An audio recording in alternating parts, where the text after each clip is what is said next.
السلام علیکم ورحمۃ اللہ وبرکاتہ۔ الحمد للہ رب العالمین، والصلاة والسلام علی سید الانبیاء واشرف المرسلین، وعلی آلہ الطیبین واصحابہ الاکرمین، ومن تبعہم بإحسان الی یوم الدین، اما بعد فاعوذ باللہ من الشیطان الرجیم، بسم اللہ الرحمن الرحیم۔ ان اللہ وملائکتہ یصلون علی النبی یا ایہا الذین آمنوا صلوا علیہ وسلموا تسلیما۔ اللہم صل علی سیدنا ونبینا ومولانا محمد وعلی آلہ وصحبہ افضل صلواتک وعدد معلوماتک وبارک وسلم۔ معزز و محترم سامعین کرام، گزشتہ نشست میں ہم نے سیدنا امام علی مقام امام حسن اور امام حسین رضی اللہ تعالی عنہما کے مناقب کو سماعت کیا۔ سلسلہ وار ہم احادیث کو سماعت کرنے کی کوشش کر رہے ہیں۔ آج کی نشست میں بھی آپ کے مناقب کو ہم سماعت کریں گے، پھر انشاءاللہ تبارک و تعالی کل سے واقعہ کربلا کا آغاز ہوگا، یعنی کربلا کا جو واقعہ ہے اس کو ہم شروع کریں گے۔ اب اس سے پہلے مقدمے کے طور پر چند چیزیں جاننا ضروری ہے، وہ چیزیں بھی جو ہے نا بتا دی جائیں گی، اور واقعہ کربلا کا آغاز کل سے ہوگا۔ آج کی نشست میں ہم سیدنا امام حسن اور امام حسین رضی اللہ تعالی عنہما کے مناقب کو سماعت فرمائیں گے۔ گزشتہ ہم نے سماعت کیا کہ کس طرح کمال کی طہارت، یعنی اونچے درجے کی طہارت حسنین کریمین سیدہ فاطمہ سلام اللہ علیہا اور حضرت امام علی رضی اللہ تعالی عنہ کو اللہ رب العزت نے عطا کی ہے۔ ایک حدیث پاک کو ہم نے سماعت کیا، اور فقہی اعتبار سے بھی ہمارے پاس عمومی یہ حکم ہے، مسجد کے اندر جو حالت جنوبی میں ہوتے ہیں وہ مسجد کے اندر نہیں آ سکتے، اور ناپاکی کی حالت میں خواتین یعنی حیض و نفاس کی حالت میں خواتین بھی مسجد کے اندر نہیں آ سکتی۔ یہ فقہ کا حکم ہے، مطلق حکم ہے، یہ عام طور پر بھی ہے، خاص طور پر بھی ہے، سارے مسلمانوں کے لیے عام ہے، چاہے وہ صحابی ہو، چاہے وہ ولی ہو یا ولیہ ہو یا پھر عام لوگ ہو، سب کے لیے یہ حکم یکساں ہے۔ قرآن مجید کی جو آیت مبارکہ ہے، بے شک اللہ نے ارادہ کیا اے اہل بیت تم کو ہر قسم کی نجاست اور آلودگی سے دور رکھے اور تم کو پاک اور شفاف رکھے۔ پاک اور شفاف کا مطلب کیا ہے؟ ظاہری پاکی بھی مراد ہے، ہم نے سماعت کیا، باطینی پاکی بھی مراد ہے، اور ایسی پاکی اللہ نے آپ کو عطا کی کہ ہمارا وہم و گمان بھی وہاں تک نہیں پہنچ سکتا۔ اتنی مقدس پاکی اہل بیت اطہار کو اللہ رب العزت نے عطا کی ہے۔ تو ہم نے سماعت کیا کہ حضور نے خود ارشاد فرمایا کہ جنوبی مسجد میں داخل نہیں ہو سکتا، حائضہ عورت مسجد میں داخل نہیں ہو سکتی، سوائے حضرت فاطمہ سلام اللہ علیہا کے، سوائے حضرت حسن و حسین رضی اللہ تعالی عنہما کے، سوائے حضرت علی شیر خدا کرم اللہ وجہہ الکریم رضی اللہ تعالی عنہ کے۔ ان کے علاوہ جتنے بھی حضرات ہیں حالت جنوبی ہے مسجد میں داخل نہیں ہو سکتے، حالت حیض کی حالت میں مسجد میں داخل نہیں ہو سکتے۔ تو یہ جو ظاہری طور پر انسانوں کو جو ناپاکی کا جو حکم لگ رہا ہے، جس بنا پر مسجد کے تقدس کو لحاظ رکھنا ضروری ہے اور اس بنا پر مسجد کے تقدس کو پامال نہیں کیا جا سکتا، لہذا ہم مسجد کے اندر نہیں آ سکتے، لیکن اللہ نے قرآن مجید میں فرمایا کہ اہل بیت اطہار جو ہیں ہر قسم کی نجاست، ہر قسم کی آلودگی سے اللہ نے ان کو دور رکھا ہے اور پاک اور شفاف کر دیا ہے۔ مطلب وہ حالت بھی ان کے لیے پاکی کی حالت ہے، وہ حالت میں بھی وہ مسجد میں آ سکتے ہیں۔ یہ اہل بیت اطہار کے لیے خصوصیت بیان کی گئی تھی، یہ کامل ترین جو ہے نا طہارت اللہ رب العزت نے ان کو عطا کی ہے۔ اس ضمن میں حدیث پاک کو ہم نے گزشتہ سماعت کیا ہے۔ اب دیکھیے، حسنین کریمین رضی اللہ تعالی عنہما سے محبت کرنا یہ دین اسلام میں واجب ہے، اور یہ وجوب کا حکم جو آیا ہے احادیث کے ذریعے آیا ہے، اس کو بھی ہم سماعت کرتے ہیں۔ ویسے تو قرآن مجید کی آیت مبارکہ بھی ہے، قُلْ لَا أَسْأَلُكُمْ عَلَيْهِ أَجْرًا إِلَّا الْمَوَدَّةَ فِي الْقُرْبَى، قرآن کی آیت بھی محبت اہل بیت کی تعلیم و تنقین دے رہی ہے، احادیث مصطفیٰ بھی ہم کو رہنمائی کر رہی ہیں۔ احادیث کو ہم شامل کرتے ہیں۔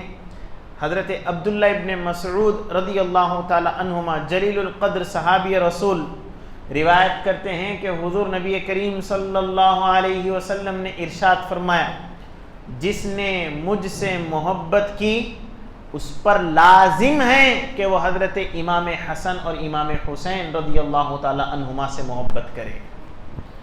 جو حضور سے محبت کرتا ہے اس پر لازم ہے کہ وہ حضرت حسنین کریمین سے بھی محبت کرے۔ اسی طریقے سے حضرت عبداللہ ابن عباس رضی اللہ تعالی عنہما بیان کرتے ہیں کہ جب آیت مبارکہ فرما دیں آپ کہ میں تم میں سے اس تبلیغ حق اور خیر خواہی کے عوض کچھ صلہ نہیں چاہتا بجز اہل بیت کی محبت کے، یعنی قُلْ لَا أَسْأَلُكُمْ عَلَيْهِ أَجْرًا إِلَّا الْمَوَدَّةَ فِي الْقُرْبَى، یہ جو آیت مبارکہ جب نازل ہوئی تو صحابہ کرام رضوان اللہ تعالی علیہم اجمعین نے عرض کیا، یا رسول اللہ صلی اللہ علیہ وسلم، آپ کے وہ قرابت دار کون ہیں جن کی محبت ہم پر واجب ہے؟ واجب کا لفظ استعمال کیا انہوں نے۔ قرآن میں اللہ نے جب فرمایا کہ ان سے محبت کرو تو پھر ان سے مراد وہ کون ہیں؟ اہل بیت میں ازواج بھی ہیں، اہل بیت میں پنجتن بھی ہیں، اہل بیت میں آل عباس بھی ہیں، اہل بیت میں آل جعفر بھی ہیں، آل عقیل بھی ہیں، یہ سارے حضرات اہل بیت میں داخل ہیں۔ چنانچہ ان میں سے وہ ہستیاں کون ہیں جن کی محبت کو اللہ نے واجب قرار دیا ہے؟ جب یہ آیت نازل ہوئی تو صحابہ نے خود حضور کی بارگاہ میں دریافت کیا، وَمَنْ قَرَابَتُكَ هَؤُلَاءِ الَّذِي وَجَبَتْ عَلَيْنَا مَوَدَّتُهُمْ، وہ قرابت دار کون ہیں جن کی محبت کو اللہ نے ہم پر واجب قرار دیا ہے؟ تو صحابہ کرام نے اس آیت میں وجوب کو اپنے اوپر لیا ہے۔ مطلب اللہ نے قرآن کا جب حکم، میں نے آپ کو پہلے ہی بتایا، اللہ کا جو حکم ہے قرآن کا، الامر للوجوب فقط، یہ قاعدہ ہے، اللہ کا جو حکم ہوتا ہے وہ وجوب کے لیے آتا ہے اکثر و بیشتر۔ فقہاء کرام نے بیان فرمایا کبھی کبھار استحباب کے لیے بھی آتا ہے، لیکن اس کی شرطیں الگ ہے، اس کی صورتیں الگ ہے، اور سیاق و سباق کے اعتبار سے اس چیز کو سمجھا جاتا ہے، اور پھر یہ حکم واجب کا ہے یا پھر یہ حکم مستحب کے لیے آیا ہے۔ یہ ساری چیزیں دیکھ کر فقہاء کرام یا مجتہدین جو ہے نا ہم کو بتاتے ہیں کہ یہ حکم وجوب کے لیے ہے یا پھر یہ حکم استحباب کے لیے ہے۔ اکثر و بیشتر قرآن مجید کا جو قاعدہ کلیہ بیان کیا گیا، نور الانوار جو اصول فقہ کی کتاب ہے اس میں بیان کیا گیا، الامر للوجوب فقط، امر اللہ کا جو حکم ہے وہ وجوب کے لیے آتا ہے۔ تو چنانچہ جب یہاں پر حکم ہوا کہ کوئی چیز مطلوب نہیں ہے، چاہیے تو صرف اور صرف اہل بیت کی محبت چاہیے، تو اب یہاں پر کوئی شخص یہ بھی کہہ سکتا ہے کہ اہل بیت کی محبت مستحب بھی ہو سکتی ہے، کیونکہ کبھی کبھار مستحب کے لیے بھی آتا ہے۔ اگر کوئی کہے کہ یہاں پر حکم استحباب کے لیے ہے تو پھر ہم کہیں گے صحابہ نے تو اس کو استحباب کے لیے نہیں لیا۔ صحابہ نے عرض کیا بارگاہ مصطفیٰ میں الذی وجبت علینا مودتہم، جن کی محبت ہم پر واجب ہے، مطلب یہ نکلا صحابہ نے یہاں پر وجوب ثابت کیا ہے، صحابہ نے واجب قرار دیا ہے کہ جن کی محبت ہم پر واجب ہے وہ ہستیاں کون ہیں۔ تو پھر ایسی صورت میں جہاں صحابہ اس کو واجب لے رہے ہیں ہم مستحب کہیں تو پھر یہ سراسر گمراہی ہوگی، کیونکہ صحابہ نے تو یہاں پر واجب مراد لیا ہے۔ تو حضور علیہ الصلوۃ والتسلیم نے ارشاد فرمایا فاطمہ اور ان کے 2 بیٹے یعنی حضرت حسن و حسین رضی اللہ تعالی عنہما اور حضرت علی کرم اللہ وجہہ الکریم رضی اللہ تعالی عنہ، حضور نے بیان فرمایا یہ وہ ہستیاں ہیں جن کی محبت تم پر واجب ہے۔ اس حدیث کو امام طبرانی نے معجم الکبیر میں اس کو روایت کیا، امام حیثمی نے بھی یہ حدیث کو روایت کیا ہے، اور اسی طریقے سے کہ حدیث پاک حضرت ابو ہریرہ رضی اللہ تعالی عنہ سے ابن ابی شیبہ میں بھی منقول ہے۔ حضرت ابو ہریرہ رضی اللہ تعالی عنہ بیان کرتے ہیں کہ میں نے حضور نبی کریم صلی اللہ علیہ وسلم کو حضرت امام حسن اور امام حسین رضی اللہ تعالی عنہما کے متعلق فرماتے ہوئے سنا، جو مجھ سے محبت کرتا ہے اس پر ان دونوں کی محبت واجب ہے، حضور نے ارشاد فرمایا۔ تو حضرت امام حسن و حسین رضی اللہ تعالی عنہما کی محبت ساری کائنات پر اب واجب ہے کہ آپ ساری کائنات، اب کوئی اپنے آپ کو ایگزیمشن نہیں کر سکتا، اس میں کوئی ہیلا نہیں کر سکتا، اس میں کوئی کوتاہی نہیں کر سکتا، اس پر لازم ہے کہ جب وہ حضور سے محبت کرتا ہے تو حضور سے محبت کرنے والا حسنین کریمین رضی اللہ تعالی عنہما سے محبت کرے، یہ اس پر واجب ہے۔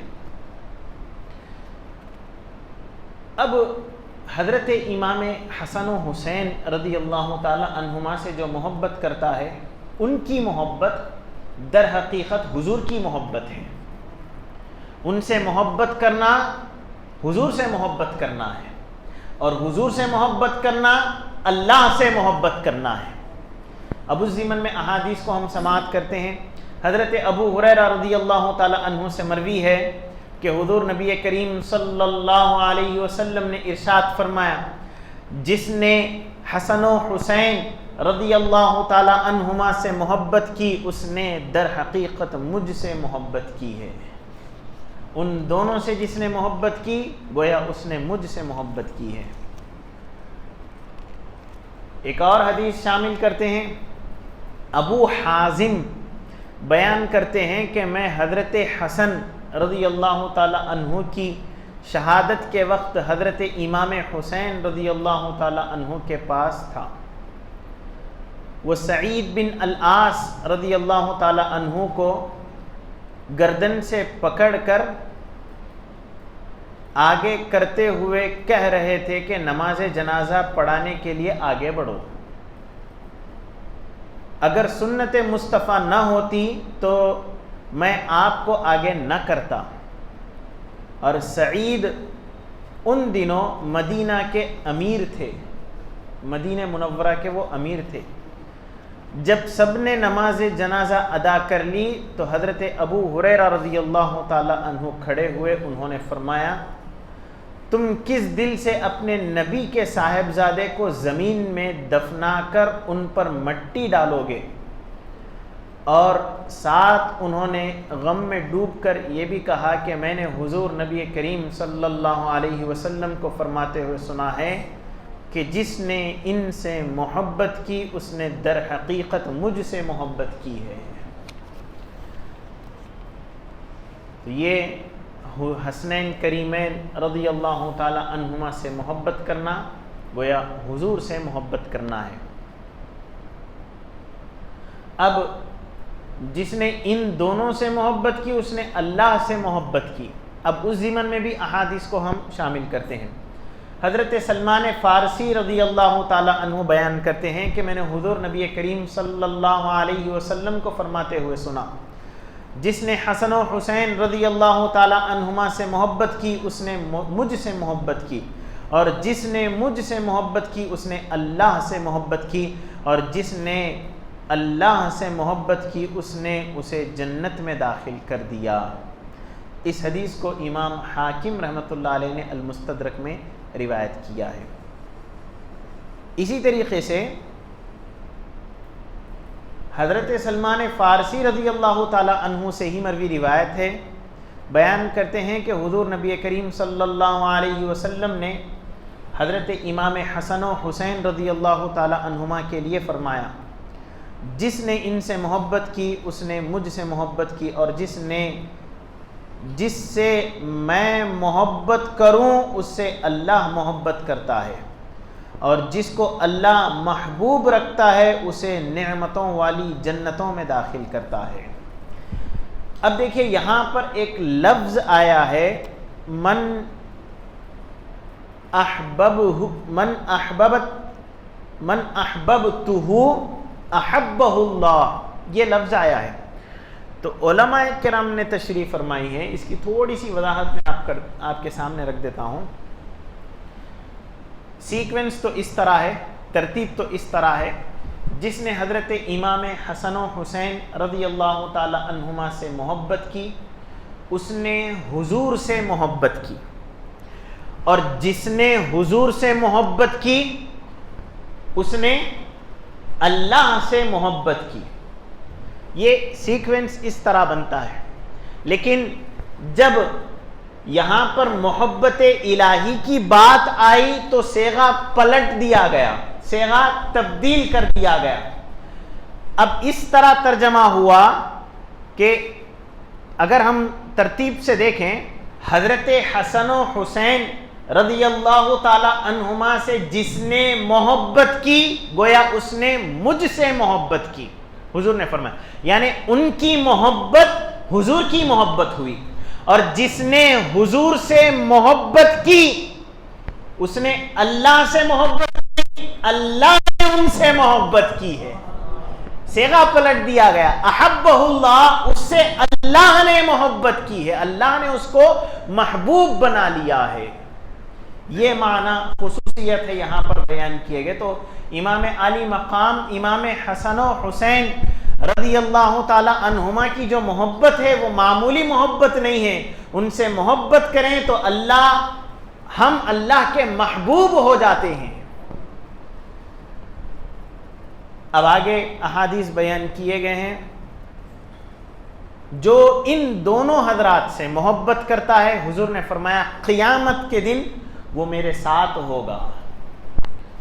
حضرت علی بن ابی طالب کرم اللہ وجہہ الکریم رضی اللہ تعالی عنہ بیان کرتے ہیں کہ حضور نبی کریم صلی اللہ علیہ وسلم نے حضرت امام حسن اور امام حسین رضی اللہ تعالی عنہما کا ہاتھ پکڑا اور فرمایا، جس نے مجھ سے اور ان دونوں سے محبت کی اور ان کے والد اور ان کے والدہ سے محبت کی وہ قیامت کے دن میرے ساتھ ہی اس کا ٹھکانہ ہوگا، حضور علیہ الصلاۃ والتسلیم کے ساتھ اس کا ٹھکانہ ہوگا۔ یہ حدیث جامع ترمذی کی یہ حدیث بیان کی گئی ہے، اور اس حدیث کو امام احمد بن حنبل رحمۃ اللہ علیہ نے بھی روایت کیا ہے، امام طبرانی نے بھی یہ حدیث کو روایت کیا ہے، خطیب بغدادی نے بھی یہ حدیث کو روایت کیا ہے، اور بھی دیگر محدثین نے بھی یہ حدیث کو روایت کیا ہے۔ اسی طریقے سے مولائے کائنات سیدنا علی شیر خدا کرم اللہ وجہہ الکریم رضی اللہ تعالی عنہ سے ہی مروی ہے کہ حضور نبی کریم صلی اللہ علیہ وسلم نے ارشاد فرمایا، میں فاطمہ، حسن و حسین اور جو ہم سے محبت کرتے ہیں قیامت کے دن ایک ہی مقام پر جمع ہوں گے، ہمارا کھانا پینا بھی اکٹھا ہوگا تاکہ لوگ حساب و کتاب کے بعد جدا جدا کر دیے جائیں گے، لیکن یہ حضرات جو محبت کرتے ہیں وہ حضور کے ساتھ ہوں گے، کھانا پینا بھی حضور کے ساتھ ہوگا، پینا بھی حضور کے ساتھ ہوگا، بیٹھنا بھی حضور کے ساتھ ہوگا۔ اس حدیث کو بھی امام طبرانی نے روایت کیا ہے، اور ابن عساکر نے اور امام حیثمی نے اس حدیث پاک کو روایت کیا ہے۔ اور اس کے علاوہ بھی حدیثیں موجود ہیں جن میں حضور علیہ الصلاۃ والتسلیم نے دعا مانگی کہ اے اللہ ہر وہ شخص سے محبت کر جو ان دونوں سے محبت کرتا ہے، جو حضرت امام حسن و حسین رضی اللہ تعالی عنہما سے محبت کرے، اے اللہ تو بھی ان سے محبت کر۔ یہ حدیث پاک بھی موجود ہے۔ اور پھر ان حدیثوں کے ساتھ ساتھ یہ بھی حدیث موجود ہے کہ جو ان کے ساتھ بغض رکھتا ہے، اے اللہ تو بھی ان کا مبغوض ہو جائے، یعنی ان پر اپنا غضب نازل فرما۔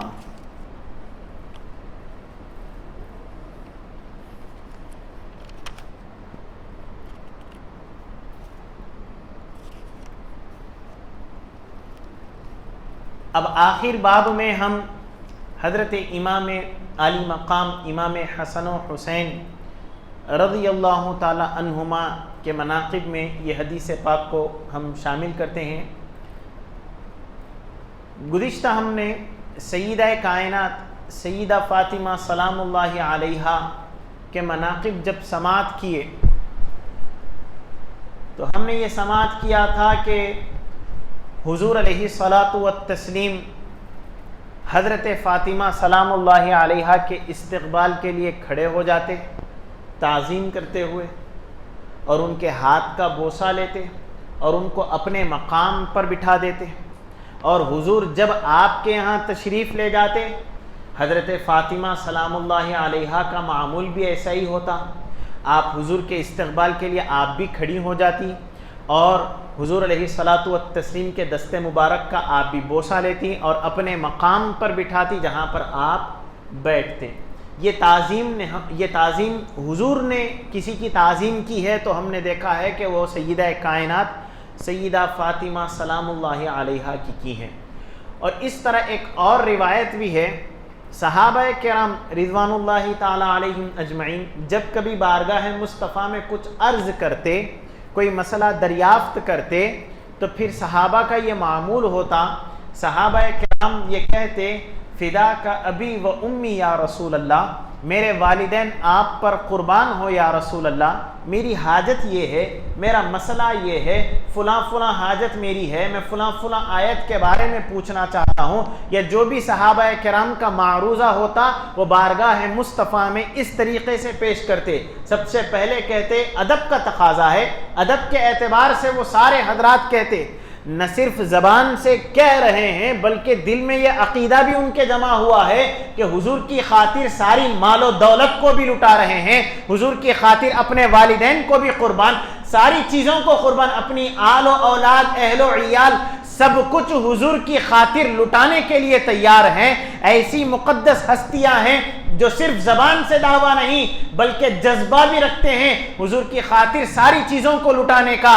تو آداب مجلس کے لحاظ سے جب کبھی بارگاہ مصطفیٰ میں کچھ کہنا ہوتا تو سب سے پہلے یہ کہتے فدا کا ابی و امی یا رسول اللہ، یا رسول اللہ آپ پر میرے ماں باپ قربان ہو یا رسول اللہ۔ اور حضور علیہ الصلاۃ والتسلیم یہ جو جملہ ہے یہ سیدہ کائنات سیدہ فاطمہ سلام اللہ علیہا کے لیے استعمال کرتے، اے حضرت فاطمہ سلام اللہ علیہا جس پر ساری کائنات کے والدین قربان ہو، ویسی ہستی کہہ رہی ہے اے فاطمہ محمد الرسول اللہ کے والدین تم پر قربان ہو اے فاطمہ۔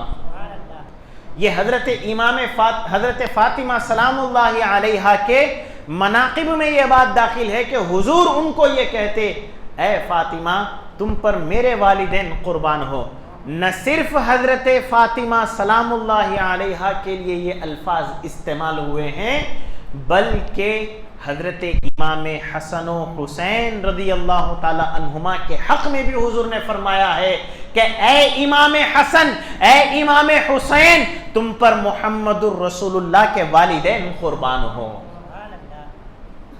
تو اندازہ لگائیں کہ کتنا بلند و بالا مرتبہ ہے حضرت امام حسن و حسین رضی اللہ تعالی عنہما کا۔ ساری کائنات اپنی مال و دولت کو لٹانے کے لیے، نچھاور کرنے کے لیے تیار ہے، حضور علیہ الصلاۃ والتسلیم کے ناموس کی خاطر، حضور علیہ الصلاۃ والتسلیم کے ایک ارشاد پر سب کچھ لٹانے کے لیے صحابہ کرام تیار ہے۔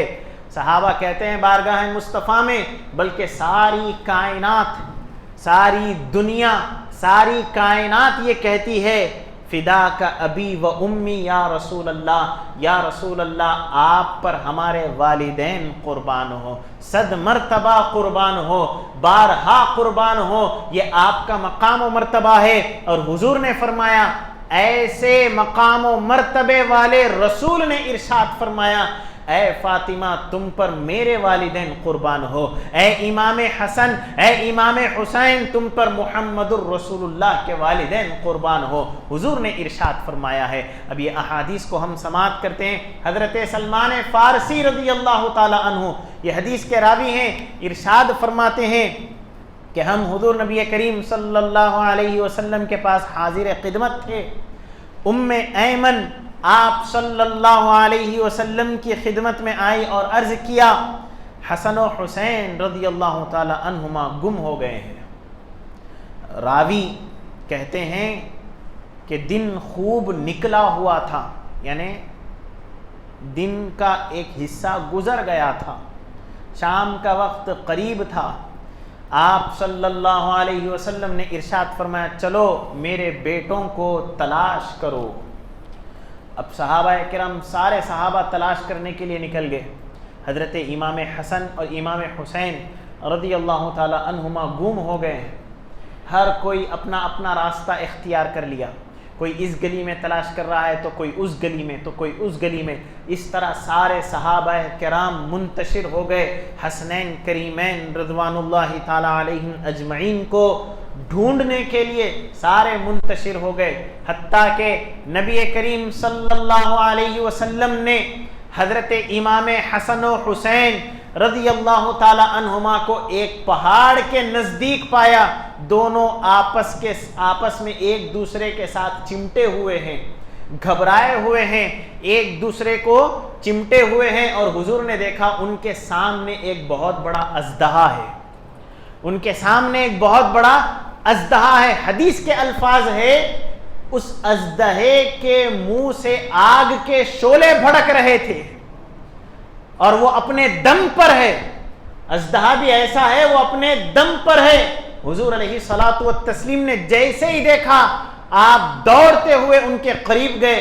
اژدہے نے جیسے ہی حضور کو دیکھا، وہ خاموش ہو کر پہاڑ کے راستے میں سے کہیں چلا گیا۔ وہ بھی حضور کو پہچان لیا، یہی نبی آخر الزماں ہیں۔ حضور کو جیسے ہی پہچان لیا، وہ وہاں سے چلا گیا۔ حضور علیہ الصلاۃ والتسلیم قریب ہوئے، حضرت امام حسن اور حسین رضی اللہ تعالی عنہما کے، ان کے پیشانی پر پسینہ آ گیا، جس کو حضور نے خود اپنے دست مبارک سے صاف کیا اور دونوں کو معانقہ کیا، الگ الگ کیا، اور ایک صاحبزادے کو اپنے کاندھے پر اٹھا لیا، دوسرے صاحبزادے کو دوسرے کاندھے پر اٹھا لیا۔ ارشاد فرمایا، اے حسن و حسین رضی اللہ تعالی عنہما، تم پر میرے ماں باپ قربان ہو، اے حسن اے حسین رضی اللہ تعالی۔ راوی کہتے ہیں حضور نے فرمایا ان کے حق میں، میرے ماں باپ تم پر قربان ہو اے حسن اور اے حسین رضی اللہ تعالی عنہما۔ راوی کہتے ہیں جب انہوں نے دیکھا کہ وہ دونوں حضور کے کاندھوں پر سوار ہے، وہ کہنے لگے، بے ساختہ کیا ہی اچھی سواری ہے، اے حسن و حسین رضی اللہ تعالی عنہما کیا ہی اچھی سواری ہے کہ جن کے اوپر آپ سوار ہیں، کیا ہی اچھی سواری ہے۔ حضور نے ارشاد فرمایا، سواری کو دیکھ رہے ہو، یہ کہو کتنے اچھے سوار ہیں، سوار بھی تو دیکھو کتنے اچھے سوار ہیں۔ امام حسن سوار ہوئے ہیں، امام حسین سوار ہوئے ہیں جن سے حضور بے پناہ محبت کرتے ہیں، ایسی ہستیاں سوار ہوئی ہیں. سواری تو اچھی ہے ہی ہے، سوار بھی بہت اچھے ہیں. ایک روایت میں نے، کئی روایتوں میں صحابہ کرام رضوان اللہ تعالی علیہم اجمعین نے حضرت عمر فاروق رضی اللہ تعالی عنہما نے جب دیکھا کہ وہ حضور علیہ الصلوۃ والتسلیم کے کاندھوں پر سوار تھے، بے ساختہ حضرت عمر فاروق رضی اللہ تعالی عنہ کہنے لگے، اے حسن و حسین رضی اللہ تعالی عنہما، کیا ہی اچھی سواری ہے کہ جس پر آپ سوار ہیں. حضور نے فرمایا، اے عمر، سواری تو اچھی ہے ہی ہے، سوار بھی تو کتنے اچھے ہیں، سوار کو بھی دیکھو وہ بھی کتنے اچھے ہیں. بہرحال حضرت امام حسن و حسین رضی اللہ تعالی عنہما، امام عالی مقام امام حسن مجتبی رضی اللہ تعالی عنہ کو زہر دے کر شہید کیا گیا. یہ ہم نے مختصراً سماعت کیا تھا. خلفائے راشدین، میں بطور علم میں آپ کو یہ بات بتا رہا ہوں، بچے بھی، نوجوان بچے اور چھوٹے بچے یہاں پر بیٹھے ہوئے ہیں، حضور کی سیرت سے واقفیت اور صحابہ کرام رضوان اللہ تعالی علیہم اجمعین کے احوال سے واقفیت بہت ضروری ہے. کیونکہ آج کل تو یہ ٹرینڈ چل رہا ہے کہ فلاں فلاں آدمی نے کہا، فلاں فلاں بڑے آدمی نے، بل گیٹس نے ایسا کہا، اس نے ایسا کہا، لوگ اس کو اسٹیٹسوں پر رکھتے ہیں، معتبر مانتے ہیں. ٹھیک ہے، میں انہی کی مثال دے دیتا ہوں. ایسے ہی ایک بڑے آدمی نے، دنیاوی آدمی نے کہا، کیا کہا، جو اپنے قوم کی تاریخ کو نہیں جانتا وہ بدترین انسان ہے. جو اپنے قوم کی تاریخ کو نہیں جانتا وہ بدترین انسان ہے. مطلب کیا ہے، ہم جس مذہب سے تعلق رکھتے ہیں اس کی تاریخ کو بھی جاننا ضروری ہے. لہذا آپ کو بطور علم میں یہ بات بتا رہا ہوں. خلفائے راشدین کتنے ہیں کہتے ہیں تو عمومی طور پر یہ جواب ملتا ہے 4 ہے، لیکن 4 نہیں 5 ہے خلفائے راشدین. یہ بات ذہن نشین رکھنے کی ہے، کیونکہ کل انشاءاللہ تبارک و تعالی ان سارے احادیث کو ہم سماعت کریں گے. حضور نے ارشاد فرمایا، میرے بعد خلافت راشدہ 30 سال تک ہوگی، پھر اس کے بعد بادشاہت آ جائے گی. یہ حدیث کو بھی ہم انشاءاللہ تبارک و تعالی کل سماعت کریں گے. اور کتنے حضرات جو خلفائے راشدین میں سیدنا ابو بکر صدیق رضی اللہ تعالیٰ عنہ، آپ کی مدت خلافت دنوں کے ساتھ میں آپ کو بتاؤں گا، سال، مہینے اور دن، کتنے دن تک آپ تخت خلافت پر فائز رہے. پھر حضرت عمر فاروق رضی اللہ تعالیٰ عنہ کا دور خلافت آیا، آپ کتنے سال، کتنے مہینے اور کتنے دن تک تخت خلافت پر فائز رہے. اور حضرت عثمان غنی رضی اللہ تعالیٰ عنہ تیسرے خلیفہ، آپ کتنے سال، کتنے دن، کتنے مہینوں تک تخت خلافت پر فائز رہے. پھر حضرت علی شیر خدا کرم اللہ وجہہ الکریم رضی اللہ تعالی عنہ، آپ کتنے مہینوں تک تخت خلافت پر فائز رہے. ان چاروں حضرات کی مدت کو شامل کر لیا جائے، ایڈ کر لیا جائے تو 29 سال 6 مہینے ہوتے ہیں. 29 سال 6 مہینے، یہ 4 حضرات کی خلافت کو مان لیا جائے تو کتنے ہوتے ہیں؟ 29 سال 6 مہینے. حضور نے فرمایا میرے بعد 30 سال تک خلافت راشدہ ہوگی، اس کے بعد بادشاہت آئے گی. تو 6 مہینے ابھی باقی ہیں. حضرت امام علی شیر خدا کرم اللہ وجہہ الکریم رضی اللہ تعالی عنہ کے بعد تخت خلافت پر فائز ہوئے حضرت امام حسن مجتبی رضی اللہ تعالی عنہ، اور آپ ٹھیک 6 مہینے تک آپ تخت خلافت پر فائز رہے. آپ کی مدت کو جب شامل کریں گے تو حضور کی جو حدیث ہے، حضور نے فرمایا میرے بعد 30 سال تک خلافت راشدہ ہوگی، وہ حضرت امام حسن مجتبی رضی اللہ تعالی عنہ کے 6 مہینے کمپلیٹ کریں تبھی خلافت راشدہ کا دور مکمل ہوگا. تو خلفائے راشدین 5 ہیں، 4 خلیفہ نہیں بلکہ 5 خلیفہ ہیں. ایک حضرت ابو بکر صدیق رضی اللہ تعالی عنہ، دوسرے سیدنا عمر فاروق رضی اللہ تعالی عنہ، تیسرے سیدنا عثمان غنی رضی اللہ تعالی عنہ، چوتھے حضرت علی شیر خدا کرم اللہ وجہہ الکریم رضی اللہ تعالی عنہ، اور پانچویں حضرت امام حسن مجتبی رضی اللہ تعالی عنہ۔ یہ 5 خلفائے راشدین کہلاتے ہیں۔ سیدنا امام عالی مقام امام حسن مجتبی رضی اللہ تعالی عنہ کے حق میں حضور علیہ الصلاۃ والتسلیم نے ارشاد فرمایا، ابنی ھذا سید، ابنی ھذا سید، ایک مرتبہ نے، کئی مرتبہ، 3 مرتبہ حضور نے ارشاد فرمایا، یہ میرا بیٹا سردار ہے، یہ میرا بیٹا سردار ہے، یہ میرا بیٹا سردار ہے، اور یہ میرا بیٹا مسلمانوں کے 2 گروہ کے درمیان میں، عظیم گروہ کے درمیان میں صلح کروائے گا۔ حضور نے ارشاد فرمایا، اور حضور نے فرمایا 2 مسلمان گروہ، سمجھ رہے نا، مسلمان، کافر نہیں، غیر مسلم نہیں، مسلمان گروہ۔ حضور نے فرمایا، حدیث پاک کے الفاظ ہیں، اگر وہ حدیث آ جائے تو میں آپ کو بتا دوں الفاظ کے ساتھ۔ حضور نے ارشاد فرمایا 2 بڑے مسلمان گروہ کے درمیان میں یہ میرا بیٹا سردار ہے، یہ بیٹا میرا صلح کروائے گا، جن کی صلح کی وجہ سے کئی مسلمانوں کا جو خون ہے وہ بچ جائے گا۔ حضرت امام حسن مجتبی رضی اللہ تعالی عنہ کے بارے میں حضور نے ارشاد فرمایا۔ تو 6 مہینے بعد آپ نے حضرت امیر معاویہ رضی اللہ تعالی عنہ، آپ نے جو جداگانہ خلافت کا اعلان کیا، اس کے اسباب کیا ہے، اس کے وجوہات کیا ہے، کل کی نشست میں ہم انشاءاللہ سماعت کریں گے تفصیل کے ساتھ، ابتدا کے ساتھ میں آپ کو بتاؤں گا یہ سلسلہ شروع ہوا کہاں سے، کس کی سازش تھی، کون کون حضرات اس میں ملوث ہیں، یہ ساری چیزوں کو انشاءاللہ تعالی ہم تفصیل کے ساتھ کل کی نشست میں سماعت کریں گے، اور کربلا کے میدان تک یہ قافلہ پہنچا کیسا، کیا کیا وجوہات بنے، یہ ساری چیزوں کو ہم انشاءاللہ تبارک و تعالی سماعت کریں گے۔ میں مختصراً آپ کو بتا رہا ہوں، حضرت امیر معاویہ رضی اللہ تعالیٰ ادھر ملک شام میں انہوں نے جداگانہ خلافت کا اعلان کیا، ادھر مدینے میں حضرت امام حسن رضی اللہ تعالی عنہ جو ہے خلیفہ راشد ہیں،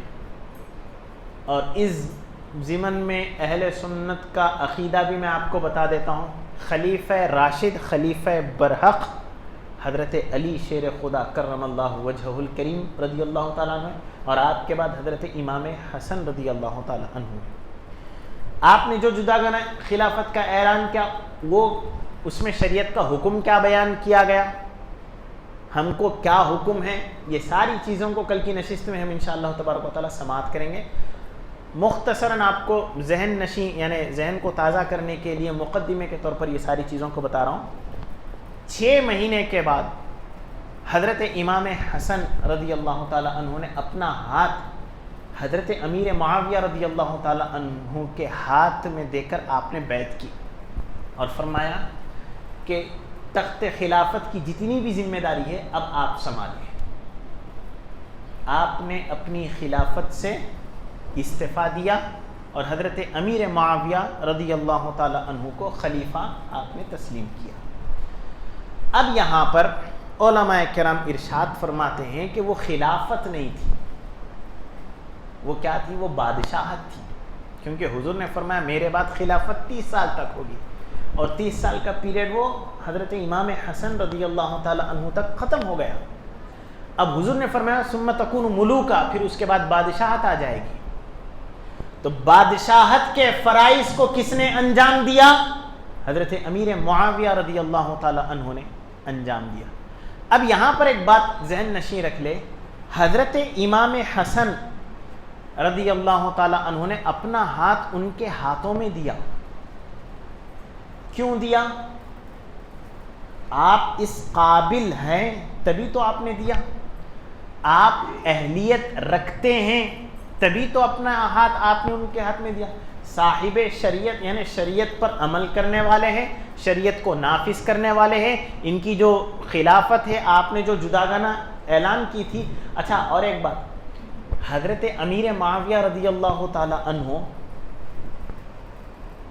صرف حضرت علی رضی اللہ تعالی عنہ کے دور خلافت میں آپ نے جداگانہ خلافت کا اعلان نہیں کیا، بلکہ حضرت ابو بکر صدیق رضی اللہ تعالی عنہ کے دور سے وہ ایک ملک کے گورنر ہوئے ہیں، مقام کے ملک شام کے گورنر ہوئے ہیں۔ سیدنا عمر فاروق رضی اللہ تعالی عنہ کے دور میں بھی وہی ملک شام کے گورنر، عثمان غنی رضی اللہ تعالی عنہ کے دور میں وہی ملک شام کے گورنر۔ حضرت عمر فاروق رضی اللہ تعالی عنہ اگر کوئی برائی دیکھتے تو گورنری پر رکھتے نہیں رکھتے۔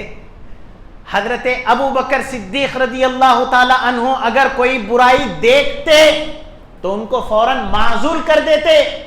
نہ ابو بکر صدیق رضی اللہ تعالی عنہ نے معزول کیا، نہ حضرت عمر فاروق رضی اللہ تعالی عنہ نے معزول کیا، نہ عثمان غنی رضی اللہ تعالی عنہ نے معزول کیا۔ مطلب یہ نکلا حضرت امیر معاویہ رضی اللہ تعالی عنہ ایک عرصہ دراز سے یعنی جو گورنری کر رہے ہیں وہ سارے حالات سے واقف ہیں، اور ان کی شان کیا شان ہے؟ ان کی شان یہ ہے کہ وہ کاتب وحی الہی ہے۔ ادھر وحی نازل ہوتی ہے، جو حضرات وحی لکھنے پر مامور تھے ان میں حضرت امیر معاویہ رضی اللہ تعالی عنہ بھی ہے، کاتب وحی الہی بھی ہے۔ تو ایسی شخصیت قابل شخصیت ہے یا پھر ناقابل شخصیت ہے؟ اور اہل بیت اطہار سے ہم یہ گمان کر سکتے ہیں کیا؟ اہل بیت اطہار اپنا کل کی نشست میں مولانا نے ہم کو خوب اچھی طریقے سے سمجھایا۔ حضرت امام حسین نے اپنا ہاتھ ان کے ہاتھوں میں نہیں دیا۔ کیوں نہیں دیا؟ وہ قابل نہیں تھا، وہ شریعت کے تقدس کو پامال کر رہا تھا، وہ شریعت میں درار ڈال رہا تھا، جائز کو ناجائز کو جائز، تارک الصلاۃ تھا، شراب نوشی کرنے والا تھا۔ اگر آپ اپنا ہاتھ اس کے ہاتھ میں دے دیتے تو پھر آپ کا دینا یہ تسلیم کیا جاتا کہ وہ جو کچھ بھی کر رہا ہے اس سے آپ راضی ہیں۔ اسی لیے آپ نے اپنا ہاتھ اس کے ہاتھ میں نہیں دیا، سر کٹا دیا لیکن اپنا ہاتھ ان کے ہاتھوں میں نہیں دیا، شریعت کو آپ نے بچا دیا۔ اچھا، یہ امام علی مقام امام حسین رضی اللہ تعالی عنہ، ادھر آپ اپنا سر کٹا دیا مگر ہاتھ نہیں دیے کیونکہ وہ قابل نہیں تھا، اسی لیے آپ نے ہاتھ نہیں دیا۔ قابل ہوتا تو دے دیتے لیکن آپ نے نہیں دیا۔ امام حسن مجتبی رضی اللہ تعالی عنہ وہی شیر خدا کے بیٹے ہیں، وہی شجاعت و وہی بہادری رکھنے والے ہیں، بلکہ گزشتہ ہم نے احادیث میں سماعت کیا جرأت و بہادری حضور نے حضرت امام حسن رضی اللہ تعالی عنہ کے حق میں عطا کی ہے، وراثت میں عطا کی ہے، اور امام حسین رضی اللہ تعالی عنہ کے حق میں حضور نے فرمایا میں نے ان کو سخاوت اور نرم دلی عطا کی ہے۔ حضرت امام علی مقام جو نرم دل سخاوت والے، ایسی ہستی نے اپنا ہاتھ نہیں دیا، سر کٹا دیا مگر ہاتھ نہیں دیا۔ اور ہم حضرت امام حسن مجتبی رضی اللہ تعالی عنہ سے یہ کیسے توقع کر سکتے ہیں کہ وہ غیروں کے ہاتھ میں اپنا ہاتھ دے دیں گے؟ انہوں نے قابل سمجھا تبھی تو اپنا ہاتھ دیا۔ جب انہوں نے اپنا ہاتھ دیا اور سپرد کر دی خلافت کو تو پھر کسی امتی پر یہ حق نہیں بنتا کہ ان کے خلاف میں کوئی سب و شتم کرے۔ حضرت امام حسن مجتبی نے خود ان کو قابل سمجھا ہے تو پھر کسی ایک امتی کی یہ جرت نہیں کہ ان کے خلاف میں کوئی سب و شتم کر سکے۔ اگر کوئی کر رہا ہے تو پھر اہل بیت کی محبت میں کر رہا ہے، تو حضرت امام حسن مجتبی سے اس کو محبت نہیں ہے۔ کیوں؟ ان سے محبت نہیں تو پھر ان کے فیصلے سے وہ راضی نہیں ہے۔ ان کا جو فیصلہ ہے وہ ہمارے لیے سر آنکھوں پر تسلیم ہے۔ انہوں نے قابل سمجھا تبھی تو اپنے ہاتھ کو ان کے ہاتھوں میں دیا اور دو امت کے بڑے گروہوں کو فساد سے بچا لیا۔ حضور نے جو بشارت دی وہی بشارت یہاں پر کام میں آئی ہے۔ مطلب حضور نے پہلے ہی ارشاد فرمایا ابنی ہادہ سید، یہ میرا بیٹا سردار ہے، یہ میرا بیٹا سردار ہے، یہ میرا بیٹا سردار ہے۔ اللہ رب العزت نے ان کے ہاتھوں ان کے ذریعے ایک ایسی صلح کرائے گا کہ جس میں دو بڑے مسلمان اور حدیث میں آیا ہے مسلمان گروہ. اب پھر جب مسلمان ہے تو پھر حسن ظن رکھنا ضروری ہے. حضور نے خود فرمایا حدیث پاک میں مسلمان گروہ, دو بڑے مسلمان گروہوں کے درمیان میں یہ میرا بیٹا صلح کروائے گا. چنانچہ یہ جو سلسلہ شہادت ہے, میں آپ کو ایک جملے میں آپ کو اختتام مرحلے پر لے جاتا ہوں. یہ جو شہادت کے وجوہات ہیں یہ شروع کہاں سے ہوئے؟ یہ حضرت خلیفہ سوم حضرت عثمان غنی رضی اللہ تعالی عنہ کی شہادت سے یہ سلسلہ شروع ہوا ہے. یعنی کڑی بکڑی اگر جوڑتے ہوئے چلے تو, اور اس میں جو سازش ہے وہ یہودی حضرات کی, غیر مسلم حضرات کی, اسلام کو تباہ و برباد کرنے کی سازش ہے, جس بنا پر انہوں نے سوچا کہ ان کو آپس میں لڑا دیتے ہیں. اسلام اتنا پھیل رہا ہے, اتنا پھیل رہا ہے. حضرت عمر فاروق رضی اللہ تعالی عنہ کے دور میں جو انقلاب آیا, عرب سے نکل کر عجم میں پہنچ گیا, 22 لاکھ مربع میل تک اسلام پہنچ گیا. وہ کہتے ہیں نا 100 سے 1000 بنانا بہت مشکل ہے, 1000 کو 2000 بنانا آسان ہے. 100 سے 1000 بنانا بہت مشکل ہے, لیکن 1000 سے 2000 بنانا بہت آسان ہے. اب عام فہم زبان میں سمجھ میں آنے کے لیے میں آپ کو بتاتا ہوں, ہمارے اکابرین نے جو محنتوں مشقتیں کی ہے ان کے مقابل میں ہم 1% بھی محنت نہیں کر رہے ہیں. یہ مسجد جس میں آپ بیٹھے ہوئے ہیں, یہ مسجد ٹین چھوٹی سی تھی, جو جھوپڑی کے ٹائپ تھی, وہاں سے اس مقام تک لانے میں جو محنتوں مشقتیں لگی ہے, اس کے بعد میں اس کو تم مزین کرو اور کہو کہ ہم دیکھو کتنے اچھے درجے تک لے کر گئے ہیں, تو یہ آپ کا لے جانا بڑی بات نہیں ہے.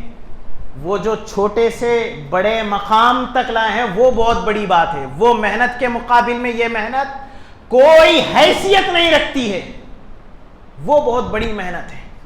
100 سے 1000 بنانا بہت بڑی محنت ہے, 1000 سے 2000 آسانی سے بن جاتے ہیں. تو اکابرین کی بہت بڑی محنت ہے. بہرحال سمجھانے کے لیے میں نے آپ کو یہ بات بتائی ہے. تو تھوڑی سی چیز سے زیادہ کرنا بہت محنت لگتی ہے. حضرت عمر فاروق رضی اللہ تعالی عنہ نے, عرب میں تھا, بہت مختصر سے خطے میں اسلام تھا, وہاں سے آپ نے عرب سے نکل کر عجم تک پھیل گیا, بہت بڑا علاقہ. کتنا عرصہ لگا؟ 10 سال لگے. اور 10 سال کے بعد کہا گیا, مؤرخین نے لکھا, جس طریقے سے, جس نہج پر حضرت عمر فاروق رضی اللہ تعالی عنہ کا جو خلافت کا جو دور تھا, عدل و انصاف کا جو دور تھا, یکم محرم الحرام میں ہم نے ان کے مناقب میں سماعت کیا کہ کس قدر انہوں نے عدل و انصاف کیا. بیٹا بھی ہے تو کس طرح انصاف کیا ہے, غیر ہیں تو بھی انصاف کیا ہے. اگر کوئی دریا کے قریب, دریائے فرات کے قریب ایک بکری بھی بھوکی مرتی ہے, بھوکی رہتی ہے, تو حضرت عمر فاروق رضی اللہ تعالیٰ عنہ فرماتے ہیں کہ اس کا جواب دہ میں ہوں گا اللہ کی بارگاہ میں. اتنا لحاظ رکھتے ہوئے, اتنا لحاظ رکھتے ہوئے انہوں نے اسلام کو پروان چڑھایا اور اسلام بہت دور تک پھیل گیا. علماء نے ارشاد فرمایا اور 10 سال اگر حضرت عمر فاروق رضی اللہ تعالی عنہ کو مل جاتے تو پوری دنیا میں اسلام ہوتا, پوری دنیا میں اسلام ہوتا. آپ کے بعد حضرت عثمان غنی رضی اللہ تعالی عنہ کا دور خلافت آیا. آپ نرم مزاج کے ہیں, ایسا نہیں کہ آپ کے دور میں اسلام نہیں پھیلا. پہلے 6 سال 12 سال آپ کی حکومت تھی, 6 سال میں ڈبل ہو گیا. میں نے کہا نا آپ کو, شروع سے 1000 تک, 100 سے 1000 یا پھر 1 روپیے سے 1000 بنانا بہت مشکل ہے, 1000 کو 2000 کرنا آسان ہے. 6 سال کے عرصے میں, جہاں 10 سال لگے, یہاں پر 6 سال کے عرصے میں 22 تھا تو 44 لاکھ ہو گیا. 44 لاکھ مربع میل اسلام پھیل گیا اور دور تک پھیل گیا. حضرت عثمان غنی رضی اللہ عنہ. پھر بعد کے جو 6 سال تھے اس میں جب دشمنوں نے دیکھا اسلام پھیل رہا ہے, یوروپ میں آ گیا, ایشیا میں آ گیا, ایران میں آ گیا، عراق میں آ گیا، عرب سے نکل کر عجم میں آ گیا. کئی ایسے ممالک ہیں جہاں پر مسلم ممالک، بیت المقدس فتح ہو گیا حضرت عمر فاروق رضی اللہ تعالی عنہ کے دور میں. فلسطین مسلمانوں کا ہے، قبلہ اول مسلمانوں کا ہے، یورپ کے علاقے مسلمانوں کے ہیں، رشیا میں مسلمان ہیں، جہاں جہاں دیکھ رہے ہیں وہاں وہاں مسلمانوں کی حکومت پھیل رہی. ایسا ہی چلتا رہا، پوری دنیا میں مسلمان غالب ہو جائیں گے. اب ان کو کیا کریں؟